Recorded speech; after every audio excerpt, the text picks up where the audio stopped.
She came to support a charity. She left having destroyed a racist empire. Picture this: a glittering charity gala, violins playing, billionaires smiling like kings of the world. And right in the center of it all, Amara Johnson, a quiet woman with a brave heart, simply there to support a cause she believed in, until a powerful man with an ego bigger than his mansion shoved her into a pool just to remind her of her place.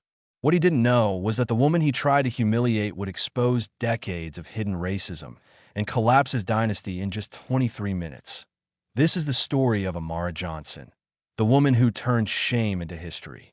Before the world learned her name, before headlines screamed "Empire destroyed in 23 minutes," everything felt beautifully ordinary. David Johnson had built his tech empire from a one-room apartment and a borrowed laptop. By 32, he was the CEO everyone admired, humble, brilliant, and the kind of man who still opened car doors for strangers.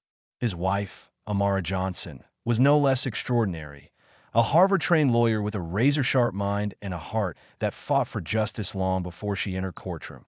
Their life together wasn't just successful, it was peaceful, meaningful, the kind of life built on respect, love, and hard work.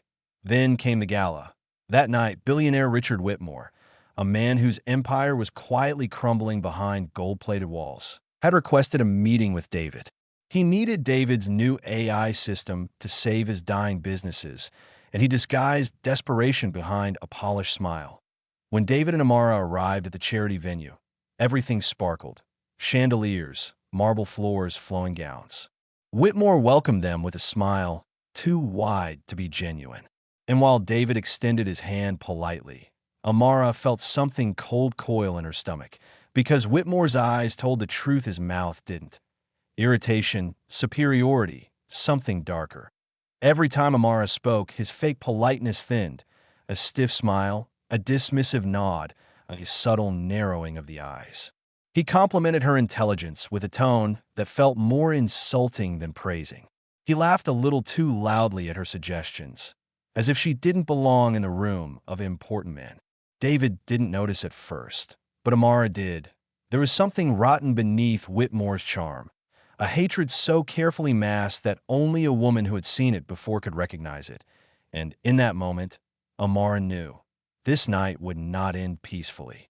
If Whitmore's smile had seemed forced inside the ballroom, the truth of who he really was began to reveal itself the moment he guided David and Amara into the private lounge. A velvet-roped room, dimly lit, filled with the people who believed they owned the world, a U.S. senator sipping whiskey like it was water, a retired judge whose rulings had quietly shaped decades of racial bias in their state, a bank president whose institution had denied thousands of minority families their first home, while approving risky loans for Whitmore's friends.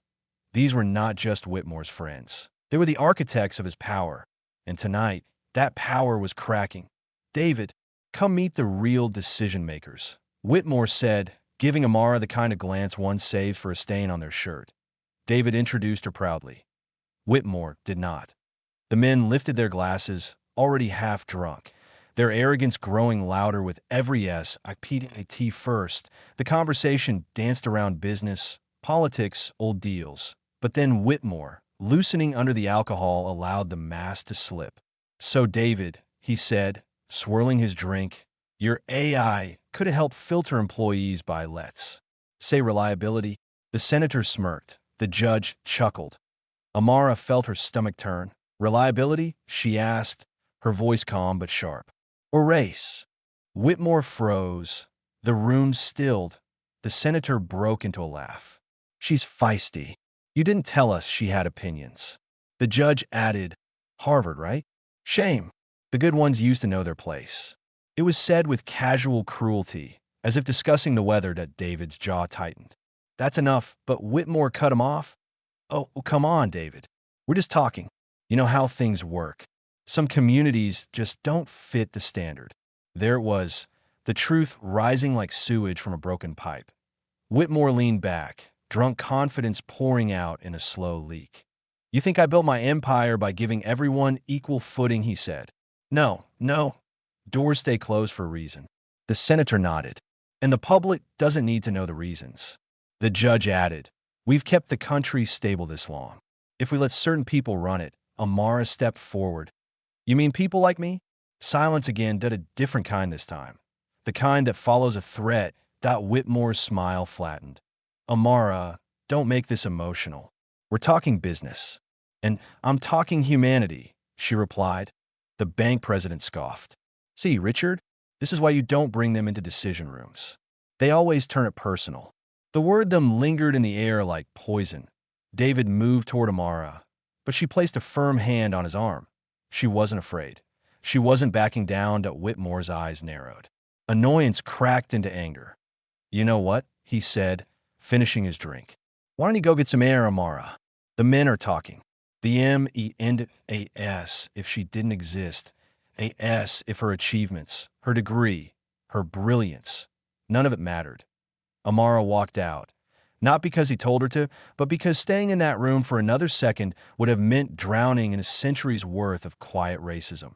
The night air outside was cool, steady, a relief from the choking arrogance inside. She breathed deeply, trying to steady the frustration burning in her chest. But what Amara didn't know was this. The men weren't finished. Inside the lounge, drunk pride and embers of hatred mixed into something vicious. She heard too much, the senator muttered. The judge nodded. Women like her get loud. They make trouble. The bank president swirled his glass. So shut her up. Whitmore smirked. A cruel, childish idea forming. She wants fresh air? He stood, gesturing to his circle, a pack called together by ego. Let's give her some entertainment. Like wolves smelling weakness, they followed him out. The senator adjusting his cuffs, the judge wiping spills from his shirt, the bank president laughing under his breath. Inside the ballroom, cameras flashed, music played, donors mingled, and one noticed the shift in tone, the dangerous silence forming outside near the pool. Amara stood at the water's edge, lost in thought. She wasn't crying. She wasn't shaking. She was thinking, the thing men like Whitmore feared most. Then she heard the footsteps, slow at first, then many. She turned and saw them approaching. Whitmore in front, the others behind him, smirking like schoolboys planning a cruel prank. Everything okay? David asked from the distance, making his way toward them, unaware of the storm brewing between them. Whitmore raised a hand to stop him. Stay back, David, he said with a drunk slur. We're just having fun. Fun. That was the final shred of truth they tried to hide. Fun. In humiliating her. Fun. In reminding her of a place they believe she should occupy. Fun. In exercising the entitlement they had been fed for generations. Whitmore stepped closer to Amara, his voice dropping. You know, for someone so educated, you really don't know when to shut your mouth. The pool lights cast shimmering reflections on her face. Her shadow rippled behind her, as if the world itself leaned back, holding its breath. Move aside, Richard, she said firmly. But he didn't move. He stepped closer. Behind him, the senator whispered, Do it. The judge grinned, his face flushed with alcohol. The bank president chuckled. Teach her a lesson. Pack mentality, the oldest kind of violence. David shouted again, voice rising. Richard, stop. But it happened too fast.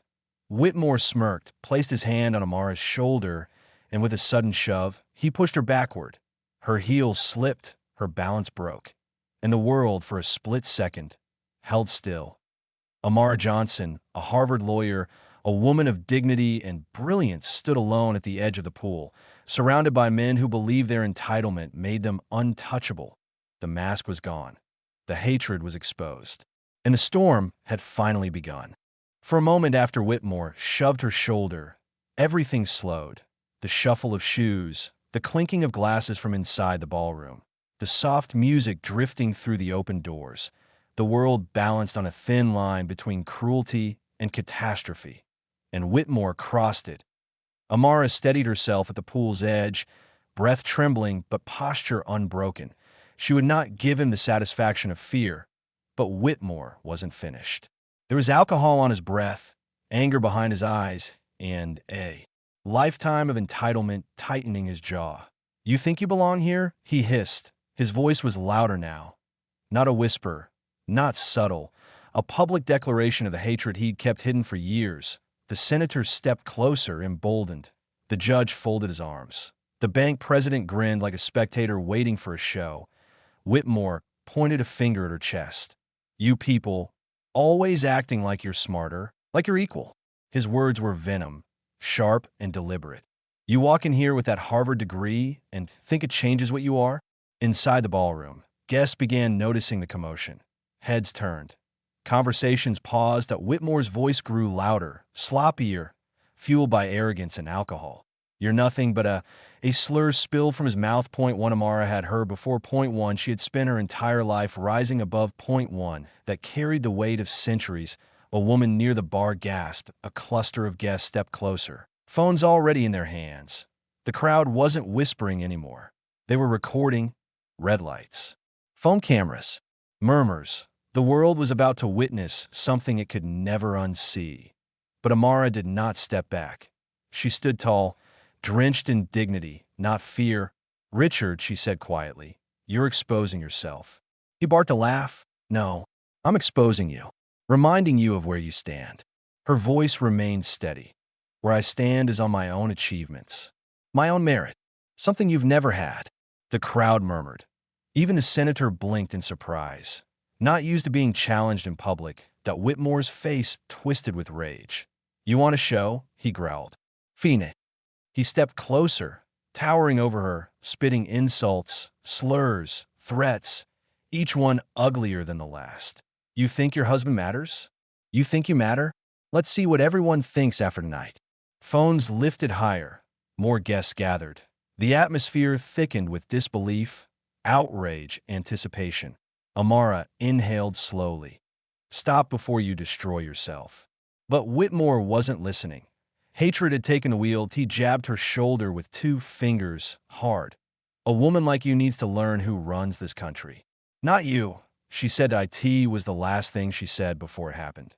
Because then, with all the arrogance of a man who believed he owned the world and all the cowardice of someone terrified of losing it, Whitmore shoved her with both hands. Hard. Amara's heels slipped. Her arms flailed as the edge gave way beneath her. The crowd gasped, a chorus of horror rising into the cold night air, and she fell. Her body sliced through the surface of the water with a violent splash. A gown worth thousands soaked. Instantly, her hair floated like a dark halo around her. The cold hit her chest like a punch, stealing her breath. Underwater, everything was muffled.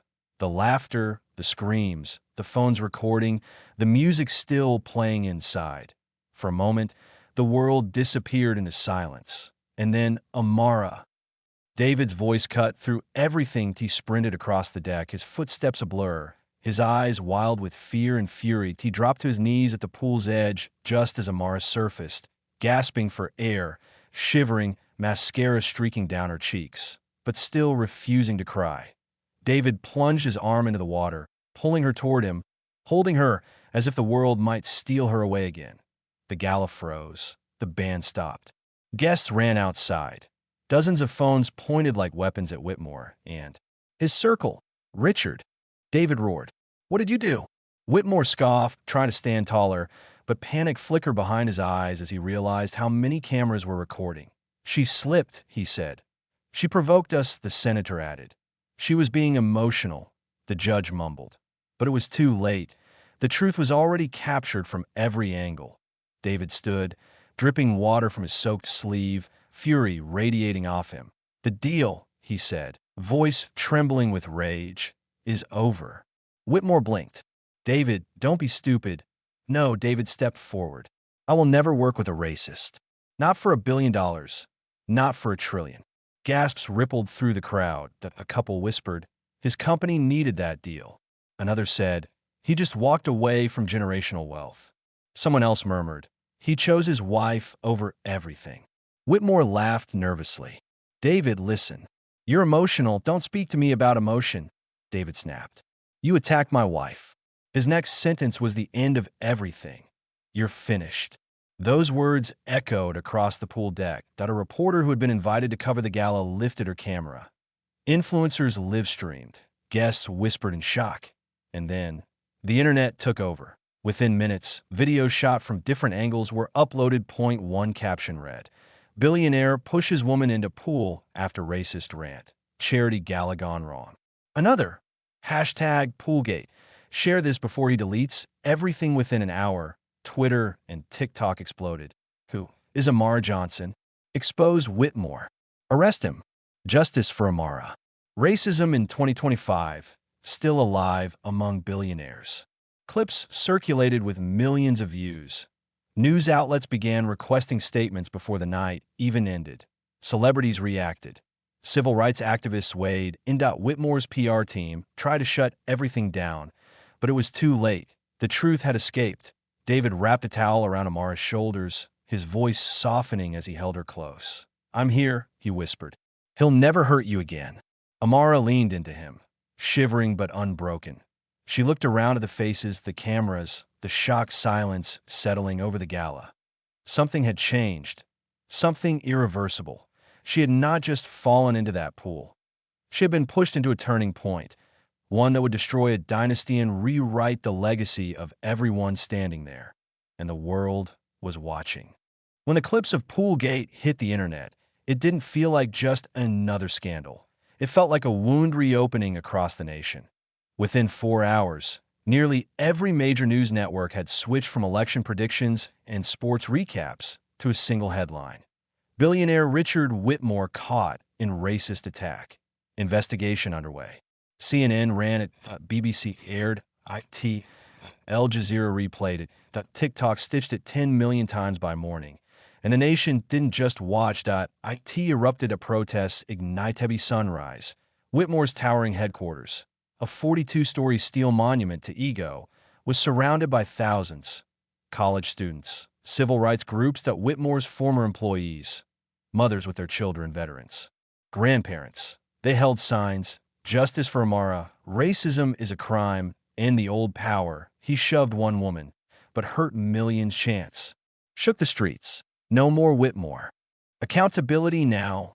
Stand with Amara. News helicopters hovered above like angry bees. Reporters filled sidewalks. Traffic froze for blocks. For the first time in 20 years, Whitmore's empire was not feared. It was hated. The stock market strikes on Monday morning. The markets opened. Whitmore Industries stock didn't it didn't slide. It fell off a cliff in the first 15 minutes. It lost 21% of its value. By noon, 34%.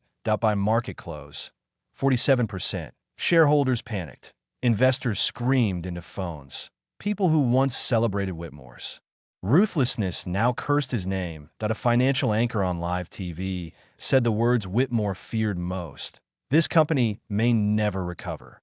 Board resignations began the next day. The boardroom, once a fortress of men who nodded at everything Whitmore said, became a battlefield. Directors resigned on live television to save themselves. The CFO released a statement condemning Whitmore. 3 senior executives deleted every photo with him on social media. The PR director quit after 12 years, saying, "We were silenced. No more." Whitmore watched his power crumble from behind a locked office door. The men who once laughed at Amara's courage now ran from the consequences of their own cowardice. The federal government steps, and then came the federal investigation. The Department of Justice held a press conference. We are launching a full inquiry into allegations of racial discrimination, workplace harassment, financial fraud, and obstruction of justice within the Whitmore corporate structure. Reporters asked if Poolgate caused this. The spokesperson shook her head. No. Poolgate exposed it. Agents raided 3 Whitmore buildings. Computers were seized, phones confiscated, files boxed and loaded into vans. A journalist whispered in her mic. This is no longer about a racist incident. This is about an entire empire built on darkness. Old crimes rise from U.S. investigators uncovered a history Whitmore spent decades burying. Emails, memos, mishandled complaints. Dozens of HR reports marked destroy. A former employee came forward. I was paid to stay quiet about unfair firing practices. Another, he told me my voice didn't fit the company image. Another, I saw him deny promotions based on race.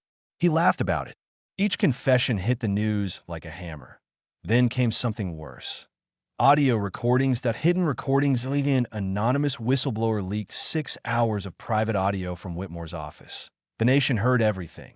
Whitmore mocking minority employees, slurs spoken casually between executives, plans to filter applicants by race, laughing about using politicians to block lawsuits, threats to silence workers who complained. One recording broke the internet. Whitmore's voice saying, "If people like her want to climb the ladder, break their hands." It played on every news channel, every social feed, every radio station. Whitmore tried to deny the voice was his. Experts matched it instantly. He was cornered, crushed, exposed. The civil trial. David and Amara didn't seek revenge. They sought justice. Their lawyers filed a civil suit. Johnson versus Whitmore Industries. The courtroom became the most watched event of the year.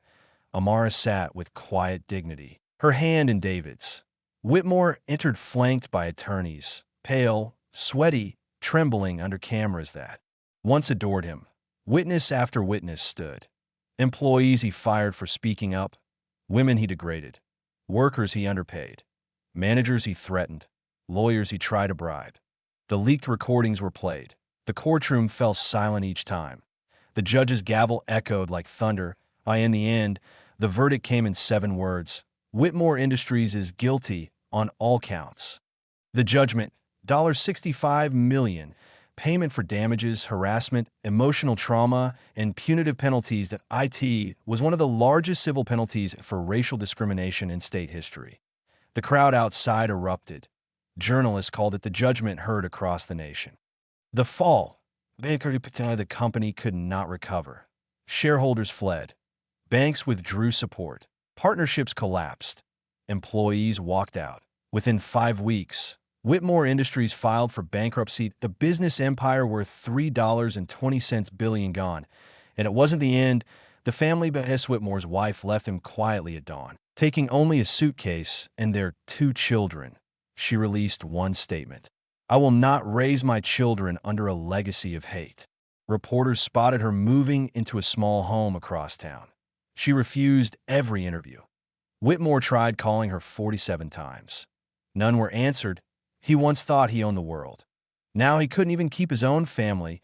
The mansion's 6 months later, the giant marble mansion where Whitmore once hosted secret deals and lavish parties was sold at auction for a fraction of its worth.